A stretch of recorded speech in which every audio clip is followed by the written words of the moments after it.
There is this horrifying creature that also known as Doc Deep, was an avid scuba diver, and in 2015 he decided he was going to put his scuba diving to the test and try to break the world record for the deepest recreational scuba dive. At the time, the current record was 1,090 feet, set by a man named Ahmed Gaber in 2014. Guy's plan was to go down to 1,090 feet and then keep going to 1,200 feet, and that would be his record-setting mark. But in order to do that, you need a dive site that goes down to 1,200 feet. But luckily, Guy did most of his scuba diving off the coast of St. Croix in the Caribbean, and that area was known for an incredibly deep dive spot. Now, when most people think of scuba diving in the Caribbean, they think of beautiful clear water and amazing coral reef and exotic fishes, and everyone's so happy and it's so great and the water's so warm. And off St. Croix, that was true. But if you continued going offshore about 250 feet, you'd reach a drop-off that's known as the wall. And we're not talking about a gradual drop-off. We're talking about the seafloor going from flat to turning 45 degrees and going straight down 2 miles into a complete black abyss. Now, the only people that are actually allowed to dive into the wall are very experienced scuba divers with all the certifications. But if you're a tourist and you come to St. Croix, you can still scuba dive off the coast, where it is beautiful and shallow and warm and there's reefs and fish, but you're allowed to swim out to the edge of the wall. And people report getting out there and standing on the edge of this cliff, looking in the water with their mask and not being prepared for how intimidating it is. I mean, you're standing on one side where behind you is like this tropical paradise, and in front of you is this seemingly endless void where we don't even know what's down there. I mean, we've only explored 10% of the ocean. These deep portions of the ocean we can't get down, so we don't know what's down there. What we do know is that sometimes whales will dive down into these deeper sections of the water, and scientists will be tracking their dive, and when they come up again, after only going down maybe 1,000 or 2,000 feet, they'll return with these massive bites taken out of them, because apparently there are creatures down there that we haven't discovered yet that are so big and so aggressive that a whale seems like a reasonable thing to go after for food. And so imagine standing on the edge of this cliff looking out and being like, what's down there? Well, our boy Guy decides, I'm gonna find out what's down there, and I'm gonna do my record-setting dive at the wall. And so after meticulous planning and hiring a support team that's gonna be there to help him do this dive, he, his wife, and his son fly to St. Croix and they get ready to do this dive. Guy had arranged for a line to be lowered right at the edge of the wall that was weighted down by an anchor that was gonna go down all the way to 1,300 feet.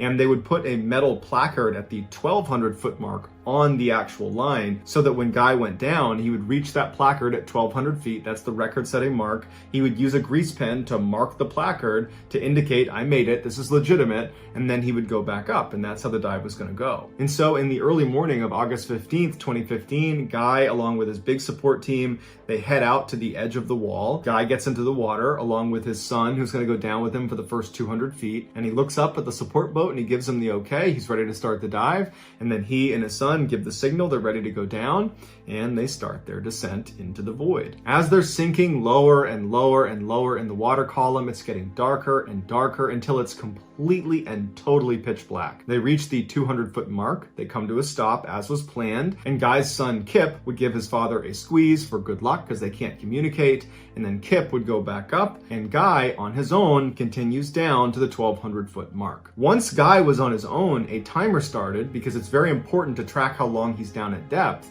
and his team was expecting him to be back up at the 350-foot mark in 38 minutes from when his son left. But 38 minutes came and went, and he was not at the 350-foot mark. But even though this is a big problem, Guy had a whole bunch of extra air canisters with him, and so if he ran into any sort of problem, he would be able to continue to breathe air and fix the problem before coming up. It would just mean longer decompression stops along the way up. And since he was tethered to the guideline, they knew he couldn't drift away. And so they just had to wait and hope that he ran into some problem and that he would fix it eventually, and then he would come back up again. But he never did. They couldn't really send a rescue mission down to get him because Guy was going so deep. He was the only one that was able to get down there. No one else was qualified or would be able to do it or had the right equipment for it. he was totally on his own down there. It would take 3 days before they were able to get the right equipment that was able to pull this lineup out of the water, and attached at the end of it was Guy, and he was deceased. He had drowned. But the really scary thing about what happened to Guy is when he went down into that abyss, he had all these extra air canisters attached to him. And so presumably he went down the line, probably all the way down to the record-breaking mark, and then he got trapped somehow. And as he's trapped on this line in total darkness, surrounded by who knows what down there, probably for several hours, he just cycled through his backup air canisters wondering, am I gonna run out of air and drown? Or am I gonna get attacked by some animal down here? There is this tiny little stream that winds its way through a forest in Yorkshire, England called the Bolton Strid. It's not very wide, you could jump over it. It doesn't appear to be very deep, it looks like maybe a foot or two, and it's not moving very fast, but that's all an illusion. There are signs up all over the place that say do not go near the Bolton Strid, it kills people. Because just beneath the surface of this seemingly tame water body is a natural booby trap that has a 100% mortality rate, meaning every single person that has ever stepped foot in the Bolton Strid has died. In 1998, Barry and Lynn Colletwer were walking along the Bolton Strid on their second day of their honeymoon, and all of a sudden a torrential downpour starts just raining down on them, and the rocks they were on suddenly got pretty slick, and Lynn slips and falls into the Strid. Barry, being a good husband, runs over to try to save her, and he too falls into the Strid. A man named Desmond Thomas was on the other side of the Strid, and he saw Barry as he was running for his wife, and he saw him fall in, and he watched Barry's face as he was looking at him as if he was going to stay afloat at the top. Desmond said it looked like someone came up and grabbed his leg and yanked him under the water, and he didn't see him again. Lynn's body was found 6 days later in West Yorkshire, and Barry's body was found over a month later, 10 miles downstream. In another case, in 2010, an 8-year-old boy named Aaron Page was playing by the Bolton Strid for his birthday. There's an area that's totally safe, that's away from the Strid, where people have picnics and that kind of thing.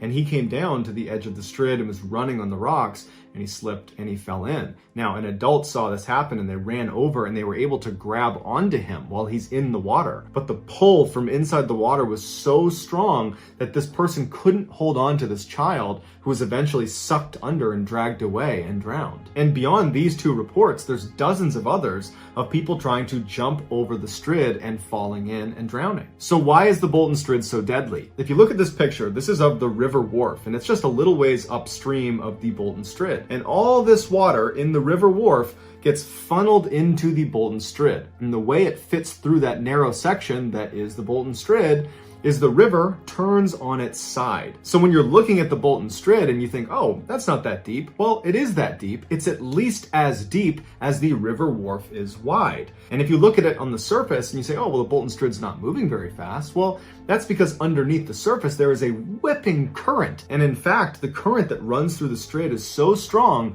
that if you were standing on one of the rocks overlooking the water, you're looking down into the Bolton Strid. Well, you're not really standing on solid rock.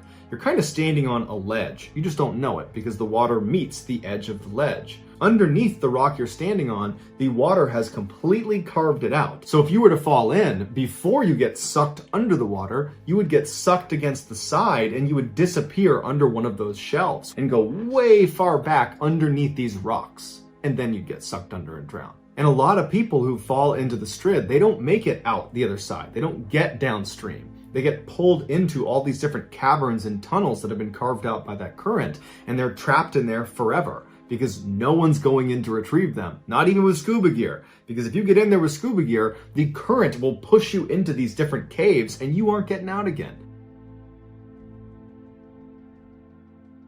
On June 1st, 1937, Amelia Earhart took off from Oakland, California on an eastbound flight around the world. It was her second attempt to become the first pilot ever to circumnavigate the globe. She, along with her flight navigator Fred Noonan, flew to Miami and then down to South America, across the Atlantic to Africa, and then east to India and Southeast Asia. The pair reached Lae, New Guinea on June 29th. A couple days later, on July 2nd, Earhart and Noonan would depart Lae, and they would make their way to tiny Howland Island, which was their next refueling stop, but they would never arrive. what Earhart was trying to accomplish at the time was such a big deal. And so when they disappeared, it was heartbreaking and it made international headlines and this huge search is launched for them, but they can't find them. And after 2 weeks, they officially declared they were lost at sea and most likely dead. 3 years later, and 350 miles away from Howland Island, which was the island Earhart and Noonan were trying to get to before they vanished, a British scientist was on this tiny little uninhabited island called Niku Maroro, and they made a startling discovery. He found an incomplete skeleton next to what looked like the remains of a campfire, and their skeleton was kind of torn all over the place, like they had been ripped limb from limb. Because of Niku Maroro's proximity to Howland Island, everybody speculated that this has got to be the body of either Amelia Earhart or Noonan. The bones were sent to 2 doctors in Fiji, and they unfortunately said, no, this isn't Earhart or Noonan, this is somebody else. So those bones were ultimately disposed of because no one could claim them or knew who they were, and everybody just kind of forgot about it until 2017 when a forensic anthropologist decided to manually re-examine the measurements of the bones that were taken off of Niku Maroro Island and compare them to real measurements of Amelia Earhart. And they discovered that clearly those doctors in Fiji had made a mistake because the measurements of these bones match Amelia Earhart almost exactly. So researchers go back to Niku Maroro Island and they go to the area where these bones were found near that campfire, and they look around and they find a couple 1930s era bottles, glass bottles, and one of them is a freckle cream, and Amelia Earhart had lots of freckles and she liked to use freckle cream to cover them up. She was kind of famous for doing that. And so they found that freckle cream on this island near bones that look like they belong to Amelia Earhart. So while some scientists are putting their energy into confirming that yes, those bones were Amelia Earhart. We don't have the bones, but we can show you with the measurements and the freckle cream. And there's another picture that apparently shows the landing gear of her plane off of Niku Maroro Island. So there's some people that are working on that angle. And there's another group of scientists and researchers that are saying, okay, let's assume that that really was Amelia Earhart. Let's figure out what happened to her once she got to Niku Maroro Island. And the leading theory is horrifying. Although Niku Maroro Island is uninhabited by people, it is inhabited by one of the scariest creatures on the planet, the coconut crab. They're 3 feet long, they can carry at least 6 times their body weight, and they use their pincers that are as strong as a lion's jaw to rip open coconuts, which is their main source of food. But coconuts are not the only thing they eat. They'll also eat pigs, they'll eat each other, they'll even eat themselves. And they're prolific climbers because they need to get up to get to the coconuts. But in some parts of the world, they use their climbing ability to climb up and grab birds and break their wings with their pincers and then drag them into their underground burrows where they will eat them too. The few researchers and scientists that have gone out to Niku Maroro Island have said at night, thousands of these crabs will emerge from their underground burrows and they'll go looking for food.